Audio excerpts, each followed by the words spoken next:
Olá e bem-vindas e bem-vindos. Hoje, nosso material nos leva para uma viagem ao coração da Europa, para uma análise da história e da cultura da Hungria. Exato. A gente vai traçar a jornada de uma nação, desde as origens tribais até a formação do complexo Império Austro-Húngaro. É uma história fascinante.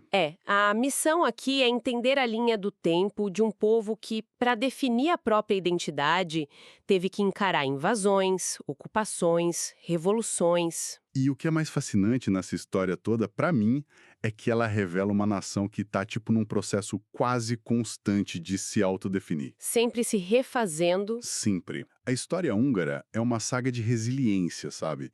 É marcada por umas transformações muito profundas. A conversão a uma nova fé, a defesa de fronteiras contra impérios gigantescos. E uma luta sem fim por autonomia. É isso. É uma jornada sobre o que significa construir uma identidade nacional do zero.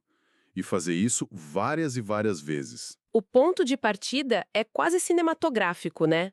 O material fala da Onfoglalás. Isso, a conquista da pátria. É a conquista da Bacia dos Cárpatos no final do século IX.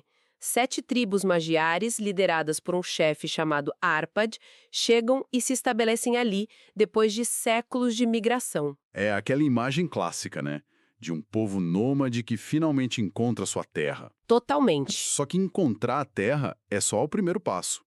O grande desafio é como você transforma um assentamento tribal num estado que consegue sobreviver na Europa medieval. E é aí que entra a figura de Santo Estevão I. Exatamente. É ele que faz essa mágica acontecer.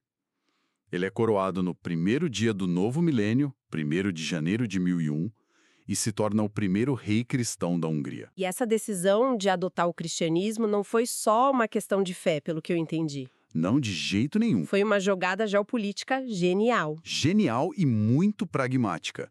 Estevão entendeu que para a Hungria sobreviver, ela não podia ser vista como, sei lá, uma horda de bárbaros pagãos na porta da Europa. Faz todo sentido. Ao adotar o catolicismo romano e o modelo administrativo ocidental, ele estava, na prática, comprando um ingresso para o Clube das Nações Europeias.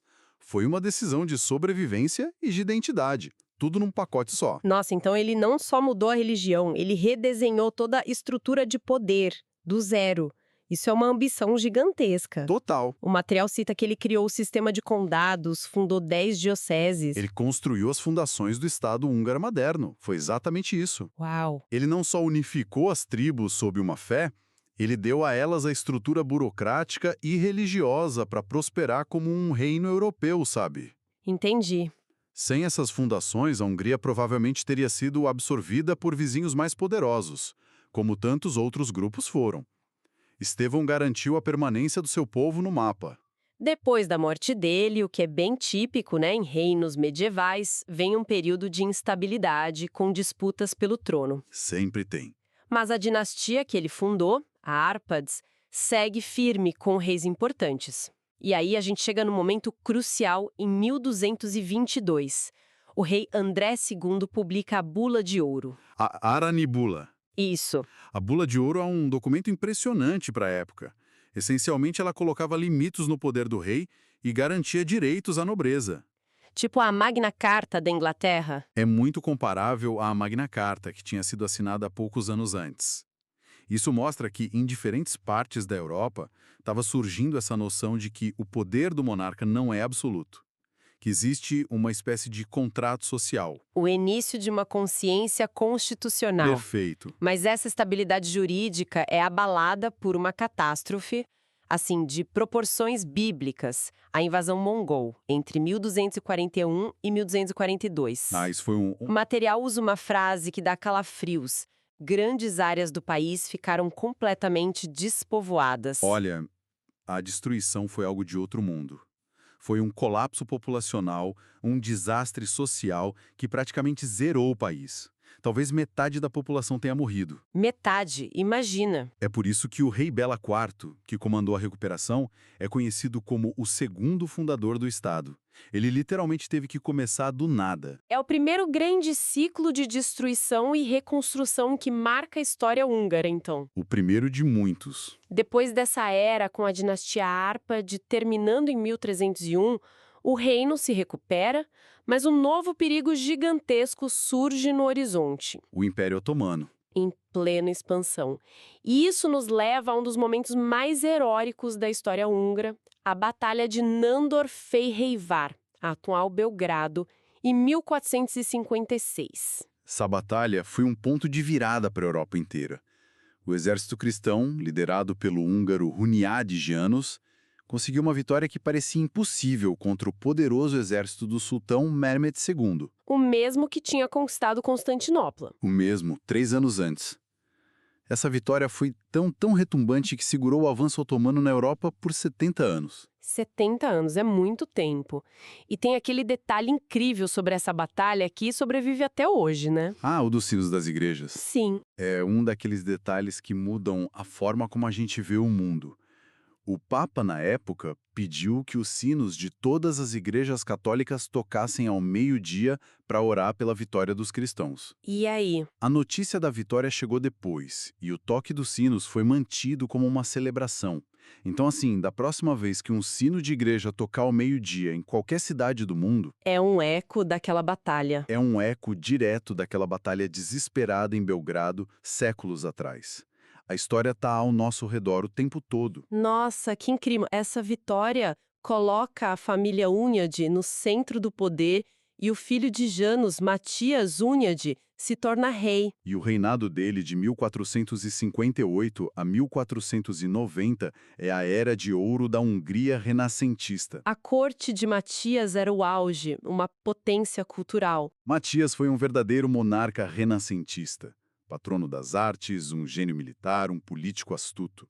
A biblioteca dele, a Biblioteca Corvina, era uma das maiores e mais importantes da Europa. Ou seja, sob o comando dele, a Hungria não era só um escudo da cristandade. Não, era um dos reinos mais poderosos e sofisticados do continente. Mas a história tem dessas ironias, né?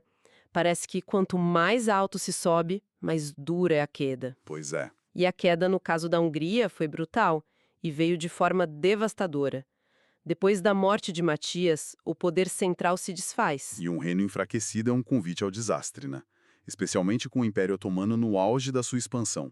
O inevitável aconteceu em 1526, na Batalha de Mohacs, Uma derrota catastrófica. um trauma nacional. E em 1541, os otomanos tomaram Buda, a capital, e o reino se partiu. Partido em 3? Como assim? O país foi literalmente fatiado. O centro, incluindo a capital, ficou sob domínio otomano direto. O oeste e o norte caíram sob o controle dos Habsburgos da Áustria. Que também reivindicavam o trono húngaro. Exato. E a leste surgiu o Principado da Transilvânia.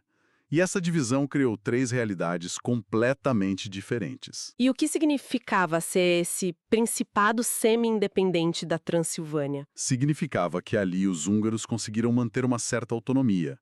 Era um estado vassalo, pagava tributos aos otomanos, mas mantinha seus próprios príncipes, suas próprias leis e, crucialmente, uma liberdade religiosa que era raríssima na Europa da época. Então a Transilvânia virou um refúgio. Virou um refúgio para a cultura e para a identidade húngara durante esse período sombrio de 150 anos. Então a nação que era uma potência virou um campo de batalha entre 2 impérios, os otomanos e os Habsburgos. Exato. Só em 1686, uma aliança de forças europeias, liderada pelos Habsburgos, finalmente consegue expulsar os otomanos de Buda. Mas, como se diz, sair de um problema para entrar em outro. Exatamente. A saída dos otomanos não trouxe a independência, mas consolidou o domínio dos Habsburgos sobre todo o território húngaro. O país estava unificado de novo, mas sob controle de Viena. Isso. A reconstrução começa, o país é repovoado, e é aí que a Hungria se torna profundamente multiétnica. Mas a opressão habsburga logo gera uma nova luta pela liberdade, liderada por Francisco II Rákóczi. no início do século XVIII. Essa rebelião foi derrotada, mas parece que acendeu uma chama, né?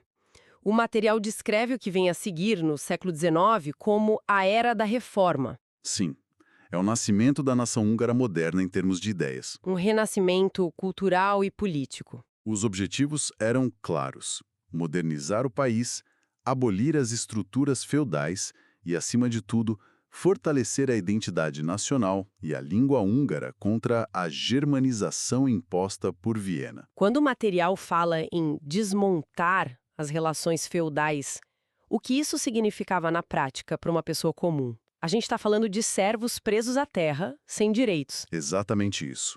A grande maioria da população eram servos, legalmente ligados à terra de um nobre. Eles não podiam se mudar, não podiam possuir terras. E eram obrigados a trabalhar de graça para o senhor feudal. Isso. Desmontar isso significava criar uma sociedade de cidadãos livres, um passo fundamental para a modernização. E nesse movimento surgem figuras fascinantes. De um lado, István Széchenyi, o aristocrata pragmático, o modernizador que construiu a Ponte das Correntes. Ligando Buda e Peste, um marco. E do outro, Kossuth Lajos, a voz radical da independência política. E essa tensão entre os dois é o motor da época. Széchenyi queria fortalecer a Hungria dentro do Império Habsburgo, através de reformas econômicas e sociais. Enquanto Kossuth Kossuth acreditava que nenhuma reforma verdadeira seria possível sem a soberania política total. Não era só uma luta contra a Áustria, era também um debate interno sobre qual seria a alma da nova Hungria. E esse debate explode em 1848, o ano das revoluções na Europa. A Primavera dos Povos. Em 15 de março, a juventude de Peste, inspirada pelo que acontecia em Viena, vai para as ruas. A cena, liderada por poetas como Pétofo e Sándor, no Café Pilvax, imprimindo as exigências, os 12 pontos, parece saída de um romance. É o momento de um otimismo contagiante. E por um instante parece que tudo vai dar certo.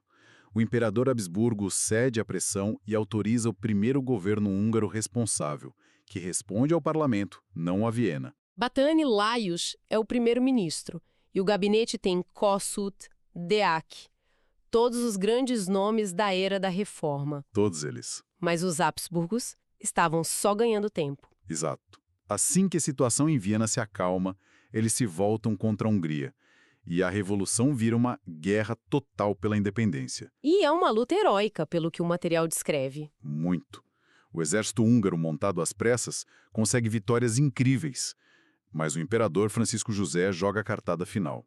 Ele pede ajuda ao czar da Rússia. A intervenção de um exército russo gigantesco é o fim. Em agosto de 1849, a Hungria é forçada a se render. E a repressão que se segue é assustadora. O material descreve a execução do primeiro-ministro, Báthory, e de 13 generais em 6 de outubro de 1849. Um dia de luto nacional até hoje. Milhares são presos, as conquistas da Revolução são apagadas, a Hungria perde toda a sua autonomia. É a repressão absoluta. O país é governado por decreto de Viena. E aqui a gente vê aquele ciclo de novo. Um momento de glória e esperança, seguido por uma perda devastadora. A questão era, como se reerguer disso? Exato. A luta armada tinha falhado. Seria o fim do sonho húngaro. E a resposta vem de uma forma inesperada, liderada por Ferenc Deák. A resistência passiva. É uma estratégia brilhante. Não mais luta armada, mas uma recusa sistemática em cooperar com o regime. Peraí, mas depois de uma repressão tão brutal, com execuções e perda total de autonomia, os Habsburgos simplesmente aceitam negociar um compromisso. O que deixou eles tão desesperados a ponto de ceder tanto poder de volta? Boa pergunta. Essa é a pergunta-chave. O Império Habsburgo estava enfraquecido. Eles sofreram derrotas militares humilhantes contra a França e principalmente contra a Prússia, em 1866. Então eles estavam com problemas externos. Muitos. O imperador percebeu que não podia governar um império instável, com os húngaros, uma parte enorme e importante do território em constante oposição. A resistência passiva de Deák tornou a Hungria ingovernável. A fraqueza austríaca foi a força húngara. Entendi. E essa negociação leva ao Kiegyezés, o compromisso de 1867. O que ele criou na prática? Ele criou uma estrutura política única na história, a monarquia austro-húngara. Foi uma solução pragmática. A Hungria não se tornou totalmente independente, mas também deixou de ser uma província subjugada. Criou-se uma monarquia dual. Uma monarquia dual. Um império com dois centros de poder, Viena e Budapeste. O monarca era o mesmo, imperador da Áustria e rei da Hungria. O exército, a política externa. E parte das finanças eram comuns. Mas em todos os assuntos internos, a Hungria recuperou sua soberania, com seu próprio parlamento, seu próprio governo e total controle sobre suas leis. Foi o fim do absolutismo, então. O fim do absolutismo e o início de uma nova era de desenvolvimento para a Hungria, que duraria até a Primeira Guerra Mundial. Então percorremos um caminho longo e turbulento, na chegada das tribos à Bacia dos Cárpatos, até a criação dessa complexa monarquia dual. É uma jornada em tanto. Vimos a fundação de um reino, a glória da renascença, o trauma de invasões e a luta constante contra dois impérios gigantescos. E aquele tema que a gente mencionou no início, sabe? O ciclo de perda, resistência e reconstrução. Ele aparece em cada capítulo dessa história. É verdade. Eles constroem um reino, os mongóis o destroem e eles o reconstroem. Atingem um auge cultural, os otomanos o dividem e eles resistem e o reunificam. Fazem uma revolução gloriosa, ela é esmagada e eles encontram um novo caminho para reconquistar essa autonomia. Essa luta contínua pela soberania parece ser o DNA da identidade nacional húngara. Totalmente. O que nos deixa com uma reflexão final. Exatamente. Como a narrativa histórica de uma nação, cheia de triunfos épicos como a vitória em Nandorferhervar e tragédias profundas como a derrota de 1849, molda sua identidade hoje. Como esse passado de estar sempre na encruzilhada de grandes impérios, lutando para não ser absorvido, influencia a forma como um país se vê e se posiciona no mundo contemporâneo. Essa é a questão que ecoa através dos séculos.